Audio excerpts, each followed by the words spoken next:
gente saia para as festas aí junto. E Deus nos deu a graça de hoje estarmos aqui para adorar a Deus. Menina dele, moça bonita, esposa, netinho, Deus abençoe.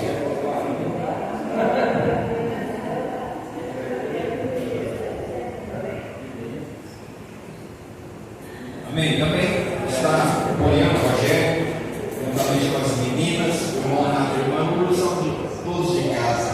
Nós vamos abrir a Bíblia, nossas Bíblias, em Apocalipse. Apocalipse capítulo 2. Apocalipse capítulo 2. E vamos orar para Deus falar conosco. Apocalipse 2, nós vamos começar do 1. Vamos pedir a Deus falar com a gente nessa noite, para Deus estar ministrando em nossos corações. Pai, em nome do Senhor Jesus, eu peço ao Senhor, meu Pai, cada um de nós que entramos aqui, precisamos ouvir Tua voz, ouvir Tua palavra, precisamos ser transformados pela Tua graça, meu Pai, e sem a Tua palavra ninguém pode ser transformado, porque ela é o poder do Senhor que manifesta para a salvação, meu Pai. Oh, meu Deus maravilhoso, estamos aqui nesse momento carentes da Tua misericórdia, do Teu amor e da Tua palavra. Nos abençoa, Deus, cada um aqui, abra o entendimento, ó Pai, para que a gente entenda a Tua palavra. Abre o nosso entendimento, ó Pai, em nome do Senhor Jesus, eu te peço, em nome de Jesus, amém. Glória a Deus. Então nós vamos começar a falar sobre essas igrejas. São 7 igrejas. 7 igrejas que o número 7 simbolicamente já nos mostra completude. Então, 7 igrejas.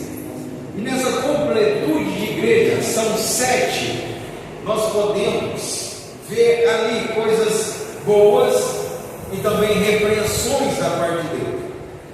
E essas 7 igrejas nos mostra, meu irmão, minha irmã, o total ou a totalidade de igrejas, e às vezes mostra o que cada uma precisa para se arrepender.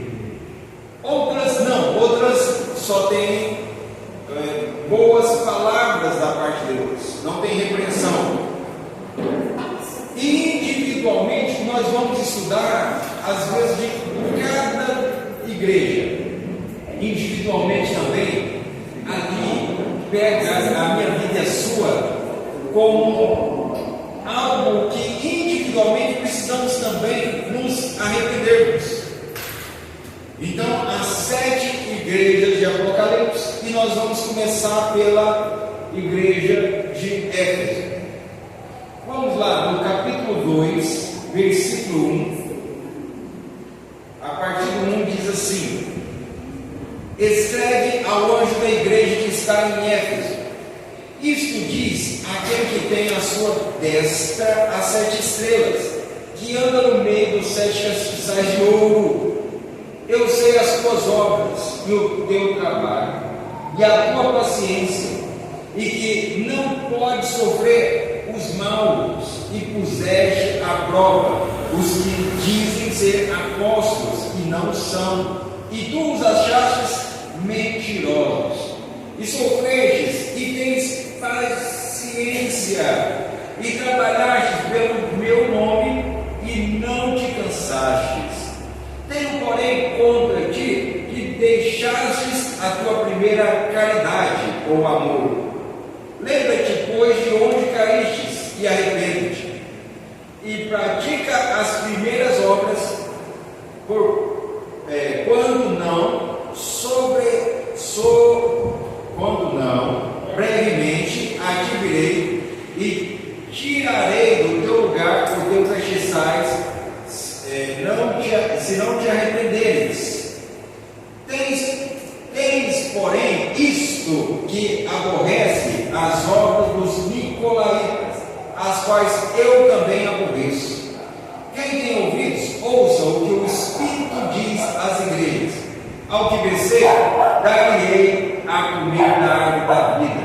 está no meio do paraíso de Deus. Amém? Olha, então, quem está falando aqui com o apóstolo João, nós sabemos que Apocalipse é um livro profético.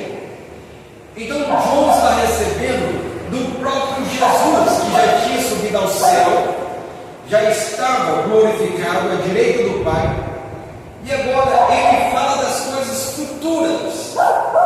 E nesse período a igreja já tinha sua trajetória, né? Os apóstolos já tinham ensinado, os apóstolos tinham consolidado as igrejas, e essa igreja é a mesma que a gente vê em outro capítulo, lá no livro de Éfeso, né? A carta aos Éfesos, a Efésios, aonde fala das armaduras de Deus, ali, do capacete da salvação, coração da justiça. Então, uma igreja que você vê o próprio Jesus, ali através do apóstolo Paulo, os ensinando sobre o mundo espiritual, fala das potestades do ar, que agem nas regiões celestiais. Então, é uma igreja que sabia que estava em guerra, era uma igreja que ela entendeu que estava em guerra. O apóstolo Paulo ensinou ela a se revestir da couraça da justiça, do capacete da salvação, de toda a armadura de Deus. Então, uma igreja que ela já tinha a sua trajetória cristã, e ela com certeza desfrutou de um amor por Deus, que seria um amor louvável, um amor aprovado, vamos dizer assim, por Jesus. E por que nós sabemos disso? Porque na própria carta, aqui em Apocalipse, está falando de um momento que essa igreja cai, e a queda dela é na sua trajetória desse amor. Mas é interessante como Jesus começa falando com essa igreja. Aqui no versículo 1, capítulo 2, diz: escreve ao anjo da igreja que está em Éfeso. Isso diz aquele que tem na sua destra as 7 estrelas, que anda no meio dos 7 castiçais de ouro. Ou seja, Jesus fala para João, fala: olha, escreve isso aqui que eu vou te mostrar agora, que eu vou te falar. Escreve e mostra isso aqui, fala ao anjo da igreja, manda essa carta ao anjo da igreja. Quem é o anjo da igreja? Nesses termos aqui, o anjo da igreja não é um anjo espiritual que desce do céu e guarda a igreja. O significado da palavra anjo é mensageiro. Então, hoje aqui eu estou fazendo um papel de anjo da igreja, o mensageiro desta igreja. Então, quando Jesus fala para ele sobre o anjo da igreja, está falando do pastor que estava doutrinando e conduzindo aquela igreja. Então Jesus fala: olha, manda isso aqui para que o anjo da igreja tenha consciência, e para que ele passe para a sua igreja, para que ele ensine a sua igreja. Porque uma coisa que nós devemos entender é que se o pastor da igreja, se o anjo da igreja prega loucuras, prega heresia, prega mentiras, isso acaba afetando toda a igreja. O anjo da igreja é o mensageiro da palavra de Deus para o povo da igreja. Então, por isso que Jesus já começa falando: olha, João, entrega esse recado aqui, né? Escreve ao anjo da igreja, manda depois essa carta para ele. O anjo que está lá em Éfeso, isso diz aquele que tem na sua destra as 7 estrelas. Então ele fala, Jesus fala para João que ele tem na sua destra as 7 estrelas. As 7 estrelas, ele também está falando agora, simbolicamente, das igrejas. Então as 7 estrelas aqui, simbolicamente, são as 7 igrejas que nós vamos aqui estar no decorrer dos cultos, não vou falar das 7 igrejas tudo hoje, porque são vários textos, mas nós vamos estudar cada uma das igrejas. Então Jesus está falando: olha, está na minha destra, eu estou tomando conta dessas igrejas, está nas minhas mãos, eu tomo conta das 7 igrejas. E aí ele fala também que anda no meio dessas 7, dos 7 castiçais de ouro, né? Depois das 7 estrelas, fala assim, depois da Bíblia aqui, que anda no meio dos 7 castiçais de ouro. Ou seja, aí Jesus já leva as 7 estrelas e fala dos 7 castiçais de ouro, que também simboliza a igreja. A igreja não tem luz própria, como o castiçal não tinha. E o castiçal, ele tinha ali, ele era feito de ouro, tinha que ter o azeite e ali colocar o fogo e iluminava. Então, isso aqui mostra que a igreja não tem luz própria, mas nós somos os castiçais, e o iluminar vem de Deus, do Espírito, vem da palavra. E interessante que Jesus fala que ele anda no meio da igreja, ou seja, é o que anda no meio dos 7 castiçais de ouro. Então, todas as igrejas que nós vamos falar sobre elas aqui, mesmo com seus erros e repressões, Jesus ainda está andando no meio da igreja. Isso é um bom sinal. É um sinal que Jesus está aqui no nosso meio. Glória a Deus por isso. Jesus anda no meio dessas igrejas. Então, meu irmão, minha irmã, aquele momento que a pessoa às vezes se sente sozinho, parece que algumas vão até a igreja e parece que Deus está tão longe. A pessoa entra em um culto, ora, fala com Deus, às vezes adora, alguns até de forma negligente, né? Vai ao culto como se fosse um shopping, vai para bater papo, conversar com seu vizinho, vai para formar novas amizades. Parece que a igreja é um local qualquer, onde é um clube social, e não entende que Jesus, em cada culto, meu irmão, minha irmã, ele está andando no meio da igreja e procurando os verdadeiros adoradores que adoram a Deus em quê? Em espírito e verdade.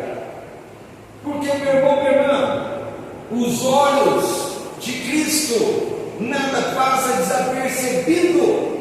Então, quando eu e você está aqui no culto, os olhos de Deus, os olhos de Jesus Cristo estão sobre nós.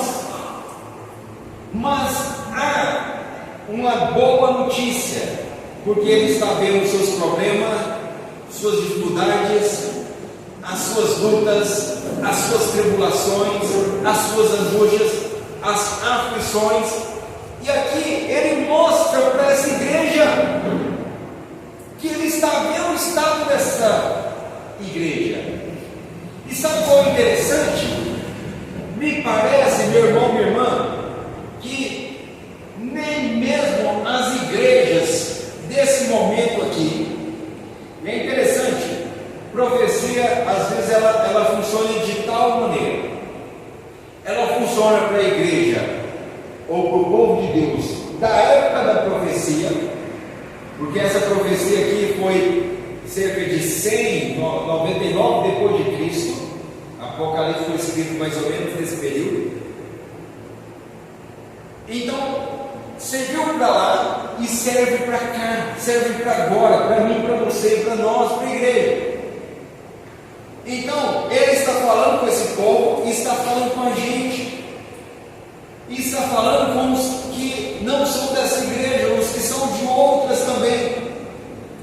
Então, essas palavras que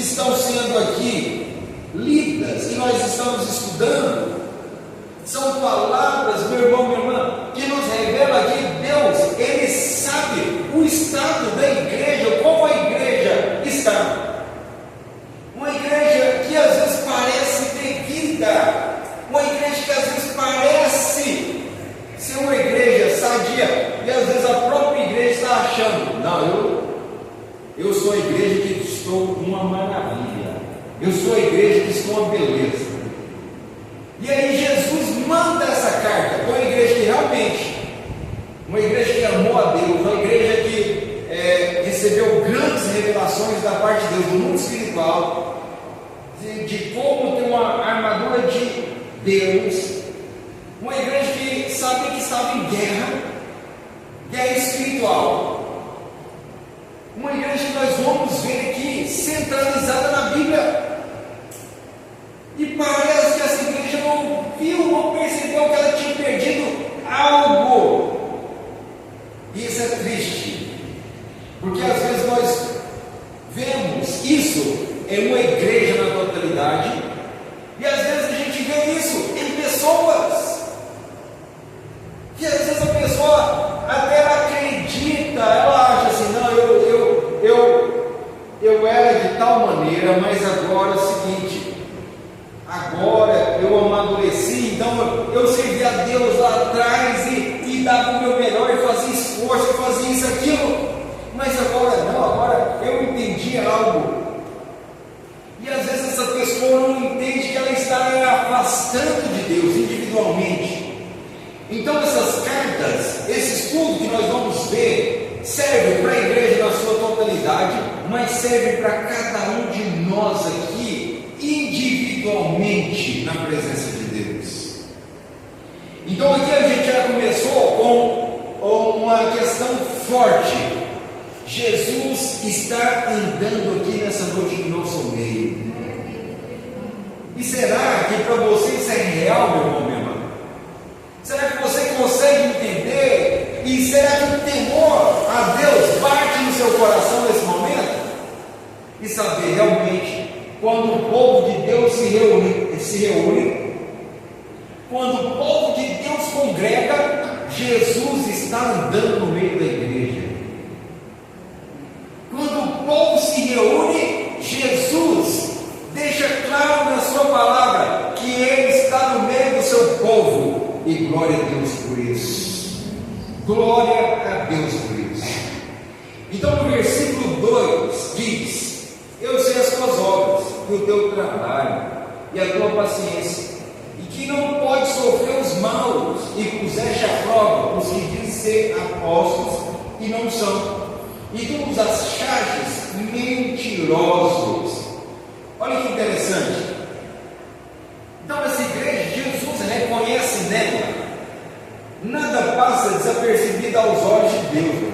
Deus, Ele é onisciente, tudo Ele sabe, Ele é onipresente, Ele está em todos os lugares, então Ele tudo vê, Ele esquadrinha os nossos corações, e Ele acha algo nessa igreja, Ele conhece as obras dessa igreja.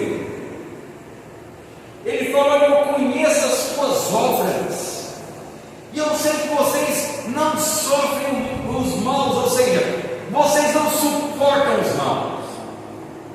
Eu conheço vocês, igreja, e sei que vocês não suportam aqueles que exploram o seu próximo. Eu sei que vocês não suportam, vocês não toleram aí no meio de vocês os maus, as pessoas que se dizem cristãs, mas são pessoas ruins, pessoas más, que não têm obras segundo a graça de Deus. Então vocês não toleram esse tipo de pessoa, fala que é crente, mas não é um crente verdadeiro. Vocês não toleram isso. E eu sei disso, eu conheço as obras de vocês. E vocês não suportam e colocaram à prova os falsos apóstolos, não diz isso aí? Eu vou até pedir uma coisa para vocês, porque nós vamos ler alguns versículos fora de Apocalipse. Então o Bernardo vai colocar aqui, e você deixa seu texto ainda em Apocalipse, depois ele volta para Apocalipse, mas nós vamos ler agora. Primeiro vamos ler de novo isso aqui, só para versículo 2 aqui, né? Conheça as tuas obras e o teu trabalho e a tua paciência, e que não pode sofrer os maus, e puseste à prova os que dizem ser apóstolos e o não Ou seja, essa igreja também, ela não aceitava qualquer um pregar e tudo ele engolir. E esse é o mal da nossa igreja, da sua grande maioria de hoje, né? Tudo que é pregado, as pessoas engolem.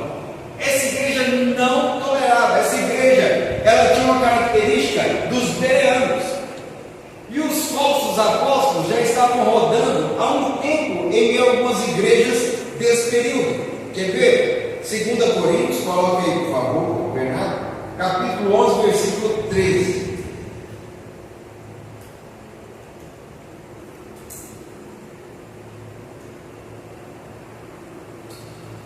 2 Coríntios 11, versículo 13.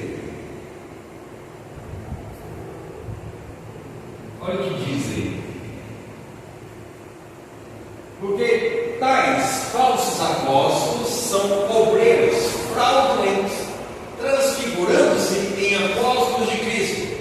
E não o é maravilha, porque o próprio Satanás se transfigura em anjo de luz. Ou seja, meu irmão, minha irmã,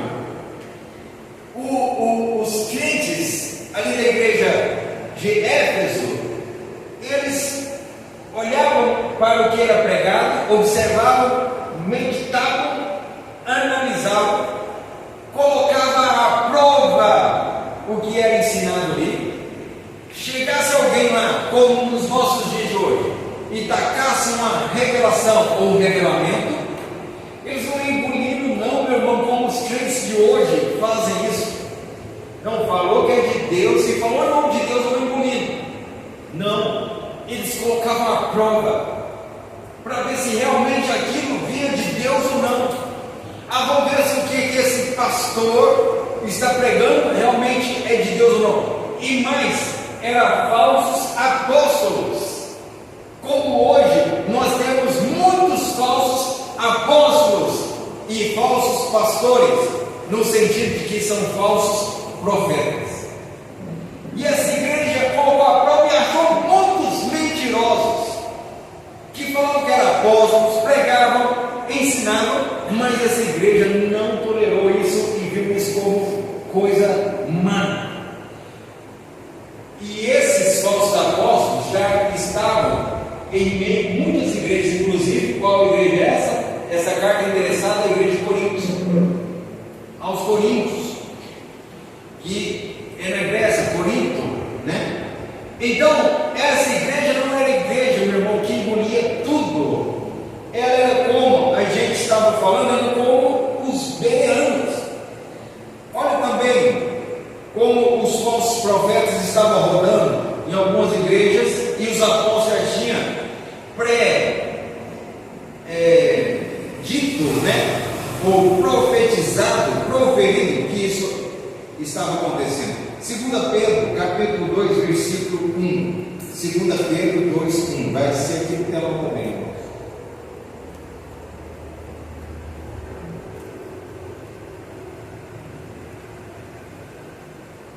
Olha lá. E também houve entre o povo falsos profetas, como entre vós haverá também falsos doutores, que introduzirão encobertamente heresias de perdição, e negarão o Senhor que os resgatou, trazendo sobre si mesmos repentina perdição.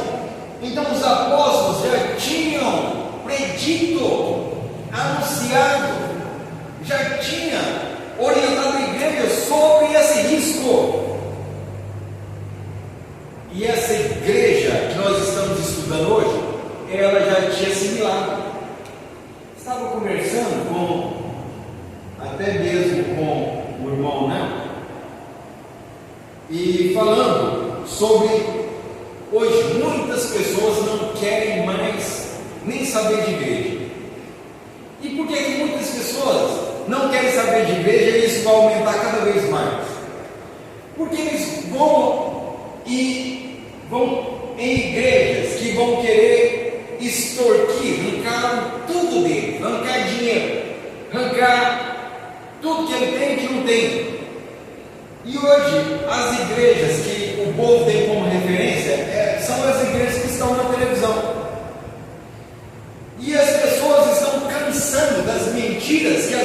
eles ouvem na televisão, ou que eles passam a estar em alguns lugares, que até mesmo alguns levam o nome de apóstolos, como nós estamos vendo que, mesmo na época de Paulo, de João e de Pedro, já existia falsos apóstolos, falsos doutores.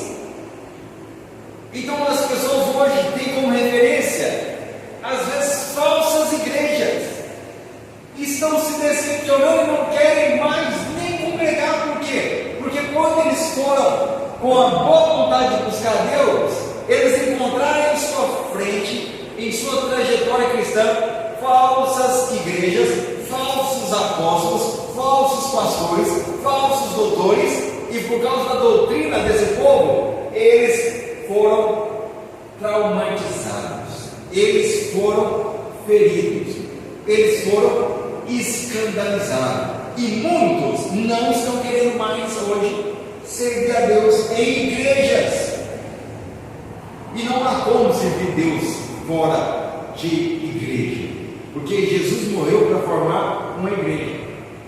Mas o problema é que hoje, tanto a igreja quanto o povo de fora, na sua grande maioria, não sabe ser como essa igreja, de colocar à prova o que está sendo ensinado, o que está sendo pregado, revelado ou daí por diante, e cai na mão de homens maus, falsos apóstolos, falsos pastores, falsos doutores.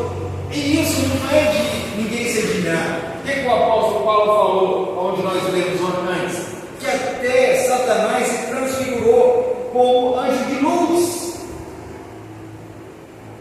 E dessa forma, ele, com um sapatinho de algodão, derrubou Eva. Tentou derrubar Jesus no deserto.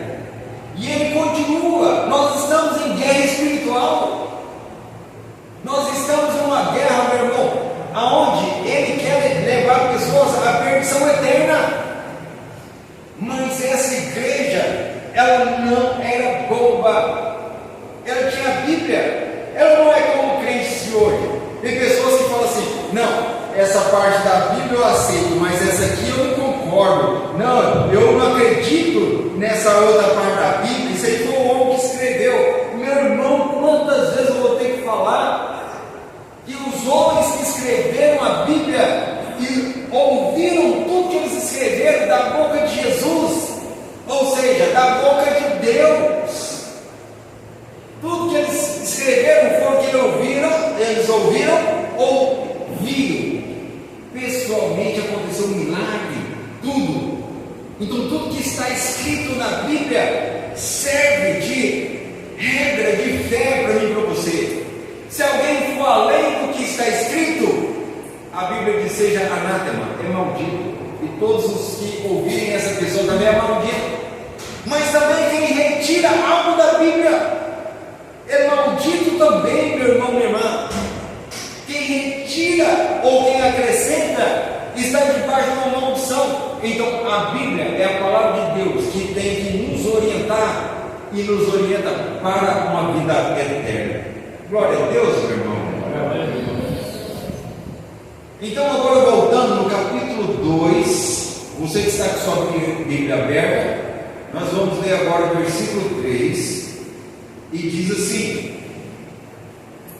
e sofrestes, e tens paciência, e trabalhastes pelo nome, e não cansastes. Ou seja, essa igreja, ela trabalhou, ela sofreu. Uma igreja que não cansou de trabalhar pelo nome de Jesus. Ele sofreu, agiu, viu esses pregadores enganadores, viu os falsos apóstolos, viu a maldade e trabalhou contra isso, tentou, lutou. Então veja que Jesus está olhando para essa igreja, que talvez ela acreditasse, como muitos acreditam hoje: não, eu estou fazendo minha trajetória aqui, mas eu acho que Deus está olhando para o outro ali, está olhando para o pastor daquela igreja que é muito grande, sabe?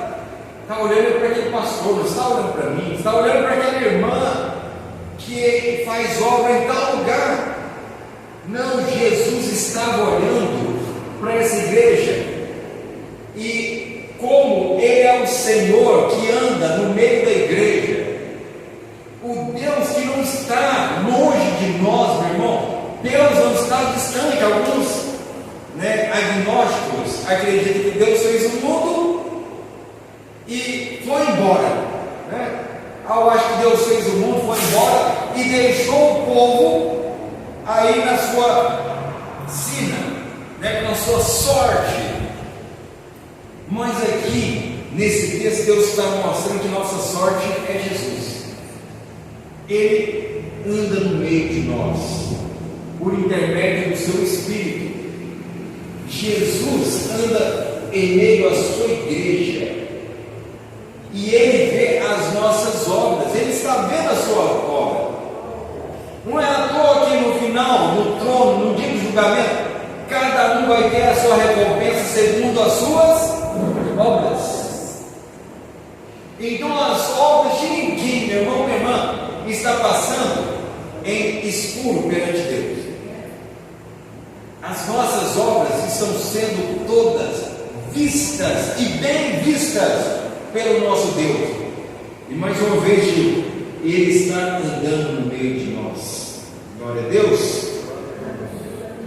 Então Jesus fala que Ele viu o trabalho dessa igreja, e essa igreja, ela teve paciência no meio das tribulações, das aflições.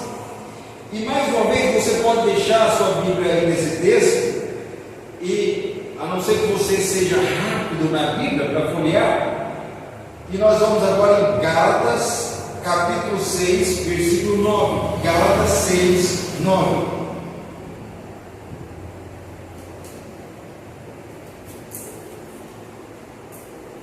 Gálatas 6, 9. Olha lá o que diz: e não nos cansemos de fazer o bem, porque a seu tempo ceifaremos, se não houvermos desfalecido. Ou seja, e não nos cansemos de fazer o bem, porque a seu tempo ceifaremos, se não houvermos desfalecidos. Então, eles sabiam disso aqui, olha, sabiam que nós não podemos cansar de fazer o bem. Pastor, mas eu faço o bem e as pessoas me pagam com mal. Pastor, mas eu tento fazer o bem, eu tento fazer o que é certo, eu tento fazer o bem, mas a coisa parece que eu faço e não estou vendo o resultado. Mas o texto diz, olha, não canse de fazer o bem, você vai receber a sua paga. Meu irmão, não se engane o homem. Se o homem semear na carne, se ele semear o mal, ele vai colher o mal. Mas se ele semear o bem, ele vai colher daquilo que ele está semeando. Nós plantamos e colhemos, plantamos e colhemos. Então, ninguém aqui vai perder de semear o bem, porque nós vamos colher. A semente que nós plantamos, nós vamos colher. Então essa igreja que nós lemos em Apocalipse é uma igreja que entendeu isso. Ela foi lutando em meio às tribulações, em meio ao mundo perverso, onde as pessoas querem pagar o mal pelo bem. As pessoas praticam o bem e a pessoa vem e pratica o mal. Não é assim? Quantas pessoas a gente já ajudou? A gente praticou o bem na vida dela, e ela veio e te devolveu com o mal. Pessoas, às vezes, que você foi levando para a igreja, ajudou, e ela firmou, e daqui a pouco ela te devolve o mal. Um colega meu, ele levou um rapaz para trabalhar, mexendo com o celular ali, consertando o celular com ele, e o rapaz ficou lá um bom tempo, tendo contato com a clientela e trabalhando ali com ele. Passou os tempos, ele saiu e montou outra loja de conserto de celular e vendas do lado e arrastou a clientela daquele rapaz conhecido meu para o lado dele. Ou seja, pagou o bem que o rapaz aplicou na vida dele com o mal, com uma facada, uma punhalada nas costas. E talvez nesse decorrer, muitos veem e falam assim: não, eu não vou ser bom com ninguém mais não, porque eu planto bem, as pessoas vêm e me dão uma punhalada pelas costas, me traem.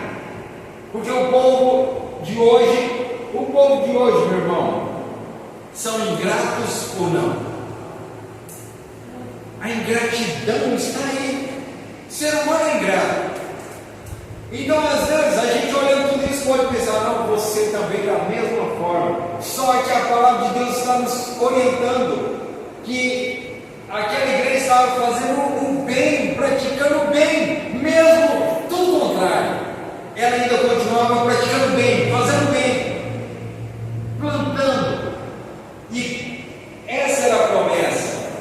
Se a pessoa não desfalecer, se ela não parar, se ela não desistir no meio do caminho, aquilo que ela está plantando, ela vai colher, meu irmão, minha irmã. Você vai colher o que você está plantando. Glória a Deus.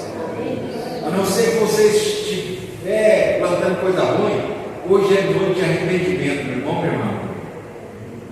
É noite de arrependimento. Arrependimento é sair do caminho que eu estava e ir para outro caminho, melhor que o caminho de Deus. Porque se você planta coisas ruins, quem planta pecados, destruição, vai ser a colheita daquilo que é ruim. A pessoa que planta morte, colherá morte. O que planta adultério, traição, colherá segundo a semente que ele planta. E também Hebreus, capítulo 12, versículo 3 ao 5. Hebreus 12, do 3 ao 5. Diz assim: considerai, pois, aquele que suportou tais contradições dos pecadores. Parece que eu falei errado. Não, mas é isso mesmo. Voltando aqui eu achei que estava errado. Considerai, pois, aquele que suportou tais contradições dos pecadores contra si mesmo, para que não enfraqueçais, desfalecendo em vossos ânimos. Ainda não resististes até o sangue, combatendo contra o pecado, e já vos esquecestes da exortação que argumenta convosco como filhos. Filho meu, não desprezes a correção do Senhor, e não desmaieis quando por ele fores repreendido. Então, está falando sobre as pessoas resistirem o pecado, resistir o mal, e não se entristecer quando vier a disciplina, a correção de Deus. Ou seja, as pessoas praticando o mal, Deus olha e fala assim: olha, vou disciplinar essa pessoa, vou corrigir essa pessoa, vou repreender essa pessoa, para ela parar de andar nesse caminho mal, porque senão a colheita vai vir. Então, Deus, Ele nos orienta a resistir o pecado até o sangue, até a morte. Porque a vida, meu irmão, minha irmã, a vida que a sociedade leva em pecado terá o seu fruto. As pessoas terão a sua colheita. Por isso Deus nos chama ao arrependimento, a uma vida nova em Cristo. Por isso, como igreja, nós estamos reunidos aqui porque a gente entendeu que a vida longe de Deus é uma vida pecaminosa. E essa vida que nós vivemos é uma vida onde nós temos frutos, que que nós escolhemos no casamento, em nosso trabalho, em nossa vida eterna. Amém? E voltando lá em Apocalipse 2, versículo 4, diz: tenho, porém, contra ti que deixastes a tua primeira caridade. Então aqui vem a repreensão contra essa igreja.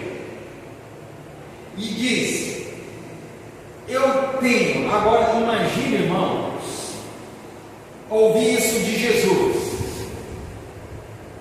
A repreensão chega aqui. Nós acabamos de ler em Hebreus que Deus repreende aqui e Ele ama, Ele repreende para que a gente venha entender e resistir o pecado e sair da vida pecaminosa. Então chega no ponto que Ele está repreendendo essa igreja que Ele ama, conhece as obras dessa igreja, conhece a igreja que tinha obras, ela tinha atitudes, resistiu os falsos profetas, falsos apóstolos, falsos pastores. Resistiu não, resistia, e mesmo assim Jesus olha e fala: olha, eu estou vendo as suas obras, eu ando no meio de vocês, sei que vocês não toleram os maus, vocês têm resistido com cada prova os falsos profetas, os falsos apóstolos, vocês têm obras que são louváveis, mas eis que eu tenho contra ti, que vocês perderam algo, o primeiro amor. A primeira caridade aqui, algumas versões aí de vocês, vai estar primeiro amor. Não sei se no telão está liberado. Tenho, porém, contra ti que deixastes o teu primeiro amor. Meu irmão, minha irmã, aqui está a pedra de tropeço dessa igreja. Eu não sei se você já teve um primeiro amor por Deus. Só você pode falar isso. Só você sabe. Quando você teve seu encontro com Jesus de verdade. Você teve um encontro com Jesus de verdade. Quem teve um encontro com Jesus verdadeiramente, ele não vai para a igreja atrás de bênção financeira.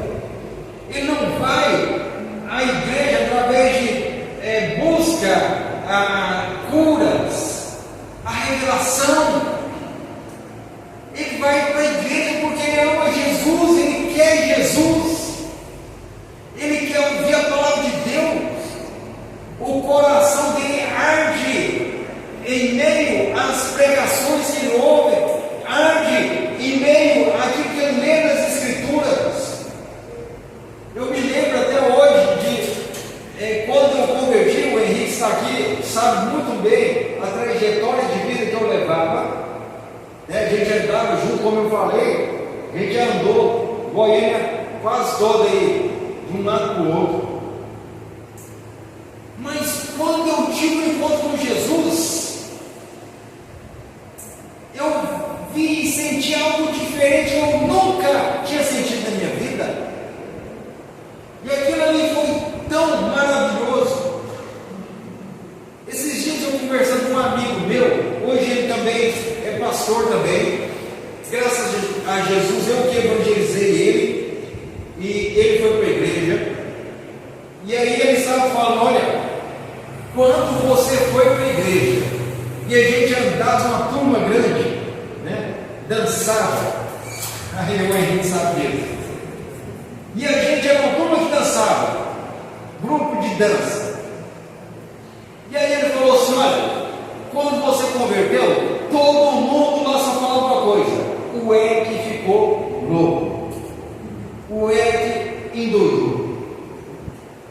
Porque, meu irmão, minha irmã, eu parei com tudo de uma vez e só queria ler a Bíblia, ir à igreja, orar e estar com Deus. E aí ele falou: olha, Rapaz, aquilo ali deixou todo mundo maluco também, porque você, para todo mundo, ficou doido. Foi o primeiro amor, meu irmão, meu irmão. Não foi assim que é casado aqui. Quando era o início do relacionamento, às vezes a pessoa quer toda hora estar com a pessoa e estar junto. Quando nós amamos, nós queremos estar perto. E essa igreja, ela teve sim o primeiro amor, o coração dela era inflamado por Deus, mas ela estava caminhando para uma religião sem amor a Deus, sem esse primeiro amor. E olha que ela guardava bem a sua doutrina, a doutrina dela, tudo que pregava lá era direitinho. Ela analisava o que era pregado, ela não tolerava as coisas ruins, ela tinha prática, ela tinha obras. Às vezes nós olhamos, até algumas igrejas têm muitas obras, aí a gente pensa, olha, essa igreja tem muitas obras. Mas meu irmão, minha irmã, às vezes as obras sem o amor, tudo que não tem um amor, Jesus, a palavra de Deus mesmo no Antigo Testamento, diz que aquele povo, eles faziam vários sacrifícios, e os sacrifícios dele não estavam sendo recebidos por Deus. Ele falou assim: olha, eu não quero sacrifício de vocês, antes obedecer do que sacrificar, porque na realidade Deus está falando: olha, antes vocês me amarem e fazer minha vontade do que ficar sacrificando, tendo obras. Então, obras sem amor a Deus são mortas também, meu irmão. Obras têm que ser obras de amor. Um exemplo, uma pessoa pode vir aqui à frente e dar uma oferta, como algumas igrejas fazem. Fala assim: olha, se você desceu tudo aqui, vende tudo que você tem e dá aqui, e você vai ser milionário. Deus vai ser obrigado a te dar muito mais. Aí aquela pessoa, ela pega seu tudo, vai lá na frente e dá seu dinheiro, por amor a Deus ou por amor à promessa de ganhar muito mais. Entendeu que a pessoa pode ter uma obra sem ser a motivação o amor a Deus? Agora, quando eu entendo e amo a Deus, eu vou evangelizar as pessoas, cumprir o ide pregar o evangelho. Não porque o meu pastor me mandou, eu quero fazer isso para aparecer para o meu pastor da igreja. Não, eu vou fazer porque eu amo a Deus. Eu vou obedecer tal coisa porque eu amo a Deus. Eu vou ler a Bíblia, não é porque o meu pastor está pegando no meu pé. Não, eu vou ler a Bíblia porque eu amo a Deus. Cada vez que eu leio, meu coração arde em fogo, porque eu conheço mais a Deus, mais a vontade dele. Eu vou à igreja, não é porque meu pastor fica lá cobrando: vai à igreja, vai à igreja. Não, eu vou porque eu amo a Deus. Porque é muito bom, porque o pastor fala: olha, se você vir tal dia, vai vir um pregador, ele revela o seu CPF, ele tem a unção da prosperidade, você vai ficar rico, a sua vitória vai acontecer, a pessoa vai, mas ele não está indo porque ama a Deus, ele vai porque ele quer receber uma revelação, mas a revelação é também da chave da vitória que ele precisa, ou porque ele vai receber a unção para a vida financeira dele melhorar. Então a pessoa pode, meu irmão, fazer obras, ir à igreja e tudo isso sem amar a Deus. Algumas vão por medo de ir para o inferno. Não, eu vou direitinho porque senão eu vou para o inferno. Não, eu vou devolver meu dízimo porque senão o devorador vai arrebentar com a minha vida financeira. E acha que o devorador é um demônio. Devorador são gafanhotos, né? No Antigo Testamento ali, não tem nada a ver, mas as pessoas são movidas às vezes por medo, terror, pânico, ganância. Serve a Deus por medo, temor, ganância e perder o primeiro amor. Então uma coisa é certa, meu irmão, minha irmã, Deus estava repreendendo esse povo a voltarem ao primeiro amor. Agora uma pergunta que eu faço nessa noite a cada um de nós: alguma vez na sua vida você já teve esse primeiro amor por Deus? Porque alguns vão ser achados sem nunca ter amado a Deus de verdade. Alguns vão ser achados servindo a Deus, não por quem Deus é, por amar a Deus, mas pelo que Deus pode fazer por ele, pelo que Deus pode entregar na vida dele. Deus pode me enriquecer, eu vou para a igreja para ficar rico. Deus pode me curar, eu vou para a igreja, porque Deus pode me curar. Mas se eu ficar lá muito tempo também, Deus me curar, eu não quero nada de igreja mais. Deus pode me dar um casamento, Deus pode me dar isso e aquilo. Então muitas pessoas nunca tiveram um primeiro amor. E o primeiro amor é uma marca de quem se converte verdadeiramente. Se uma pessoa nunca teve um primeiro amor por Deus, por sua palavra, é sinal que ele nunca se converteu na sua realidade. Se converteu a Cristo, não. Conheceu a Cristo, não. Porque é impossível, meu irmão, minha irmã, é impossível uma pessoa que conhece a Jesus Cristo não amá-lo com essa força do primeiro amor. No decorrer do caminho, pode ser que esse amor que é devido a Deus, no meio do caminho, esse amor pode ser esfriado. Não diz a Bíblia que no final dos tempos o amor de muito ia fazer o quê? Se esfriar. Então, por muito tempo num relacionamento, um amor devido a Cristo, pode ser que a pessoa vai voltando aquele amor à riqueza. Ele começou bem, ele amava Deus, mas agora eu amo muito agora a riqueza. A riqueza pode me dar tanto status, tanto poder. A riqueza pode me dar aquele carro que eu tanto amo. A riqueza pode me dar tanto aquela fazenda que eu preciso. A riqueza pode me dar tantas coisas. Então, a pessoa às vezes que amou a Deus no seu primeiro amor, no decorrer dos anos, vai voltando seu amor às outras coisas, meu irmão. O amor se esfriar ali de Mateus 24 é as pessoas deixarem de amar a Deus com esse primeiro amor e amar as outras coisas. Amar as coisas terrenas, amar as coisas que não deveria amar em primeiro lugar. Uma vez eu preguei e ensinei aqui que a única maneira, a única, não a outra maneira, de uma pessoa não ser idólatra, só há uma maneira: amar a Deus acima de todas as coisas. E por quê?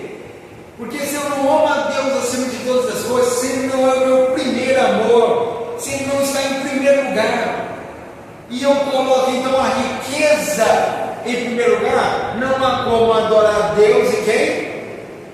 Mamon, as riquezas.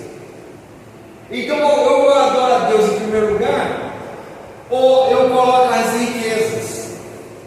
Então se eu colocar a riqueza, se eu colocar minha esposa, se eu colocar meu filho, se eu colocar o meu ministério, se eu colocar as obras, ou seja lá o que for, acima de Deus em primeiro lugar, isso virou idolatria ou não, meu irmão? Tudo que eu colocar à frente de Deus se torna idolatria.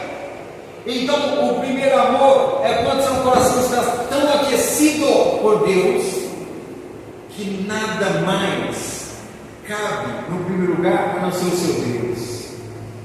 E quando vai perder o primeiro amor é porque outras coisas estão pegando ali aquilo que era para ser um lugarzinho na minha vida e na sua, que era para ser de Deus, outras coisas vão entrando sorrateiramente.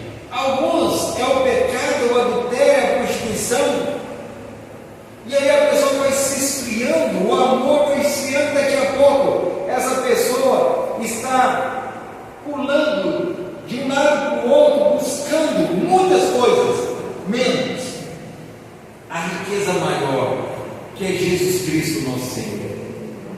Esse, meu irmão, minha irmã, esse era o patamar que essa igreja estava. Conhecia bem a Escritura, era uma igreja bereana. Lembra dos bereanos? Pegava o que estava escrito, analisava, estudava e falava: olha, isso aí que você está pregando é certo. E pegou o que o apóstolo pegou e analisou, e o apóstolo: olha, essa igreja é mais nobre do que as outras. Por quê? Porque pegou o texto, foi em busca da verdade, achou dentro do que os apóstolos estavam pregando a verdade e se renderam a ela. Então, essa igreja estava sendo convocada a esse arrependimento. Aí o 5 diz, versículo 5: lembra-te, pois, de onde caíste, e arrepende, e pratica as primeiras obras, quando não, brevemente a ti virei e tirarei do seu lugar o seu castiçal, se não te arrependeres. Ou seja, aí Jesus fala: olha, arrependa-te, chama eles a arrependimento, porque senão ele iria contra eles. Arrepende, porque senão eu virei e tirarei o castiçal. Lembra que o castiçal é símbolo da igreja? Me parece que Jesus ia tirar de alguma forma ali a ação do Espírito, não sei, dessa igreja, mas de alguma forma ele ia tirar o castiçal daquele local. Ou tudo indica que ela ia ser mais uma religião sem o Espírito de Deus, né? Porque perdeu o amor a Cristo. Então fala: lembra de onde você caiu, lembra onde você baixou o seu língua. Você amava a Deus, tinha o primeiro amor, trocou ele por alguma coisa. Arrependa-te. Alguns trocam pelo trabalho. Mas por que o trabalho? Porque o trabalho vai dar o lucro, o dinheiro. Não é à toa que a Bíblia diz que o dinheiro é a raiz de todas as espécies de males. Porque o dinheiro, na realidade, é o potencializador daquilo que o coração do ser humano tanto almeja. E a idolatria flui do coração do ser humano. Então, volte-se a Deus, segundo a Escritura. E aí o versículo 6 diz: tens, porém, isso que aborreces as obras dos nicolaítas, quais eu também aborreço. Então, mais uma vez, Jesus ainda vê uma boa atitude neles. Eles aborrecem as obras dos nicolaítas ou dos falsos profetas. E aí Jesus fala: e eu também aborreço, eu também não tolero os nicolaítas, que também são falsos obreiros, como os falsos apóstolos. E aí o 7: quem tem ouvidos, ouça o que o Espírito diz nas igrejas. Ao que vencer, dar-lhe a comer da árvore da vida, que está no meio do paraíso de Deus. Então ele fecha dizendo: quem tem ouvidos, ouça o que o Espírito diz às igrejas. Ouvir no contexto bíblico não é só ouvir, é obedecer. Ouvir não é aquela questão que às vezes a pessoa está até num culto, mas a palavra está batendo aqui e indo para longe, né? Não desce do coração. A A pessoa não guarda no coração. Ouvir é eu ouvir e obedecer. Então, quem tem ouvidos, obedeça. E obedecer ao quê? Ao que ele orientou essa igreja. Veja aonde você caiu e arrependa-se. Veja aonde você caiu no primeiro amor e arrependa-se. E volte ao primeiro amor. Volte a esse primeiro amor. E ao vencedor, segundo ele, vai desfrutar, o que vencer, vai comer da árvore da vida. E essa árvore da vida é a mesma que nós vemos lá no Jardim do Éden. De alguma forma, não me pergunte qual, a árvore que lá no Jardim do Éden proporcionava a vida a Adão e Eva, simbolicamente, está agora na eternidade. E Deus está falando: olha, quem vencer vai ter o privilégio de comer novamente da árvore da vida. Ou seja, aquilo que o homem perdeu com a queda de Adão e Eva, que era o privilégio de comer dessa árvore, vai poder comer na eternidade da árvore da vida, lá no paraíso. Glória a Deus por isso. Então aquela árvore, ela está hoje na eternidade. E olha, aquela árvore representa, tanto no paraíso, representa Jesus, como na eternidade. Só que não é simplesmente um símbolo. Tudo indica que essa árvore será real e nós vamos comer dela. É um símbolo, mas ao mesmo tempo tudo indica que será real. Uma árvore que é um privilégio para quem vencer. E se você quer vencer, meu irmão, minha irmã, quem tem ouvidos hoje, ouça o que o Espírito diz às igrejas. E o que ele diz? Veja onde você caiu, arrependa-te, volte ao primeiro amor. Pastor, mas o senhor pregou aí, eu nunca tive esse primeiro amor. Então é hora de clamar perdão a Deus, ter um encontro verdadeiro com Jesus Cristo e ter esse primeiro amor e nunca perder esse primeiro amor. Amém? Que Deus nos dê graça, irmãos. Que Deus nos abençoe. Domingo que vem vamos ter novamente a continuidade desse estudo. E que cada um aqui, nessa noite, saia daqui com as palavras guardadas no coração. Quem tem ouvidos, ouça o que o Espírito diz às igrejas. Vamos orar?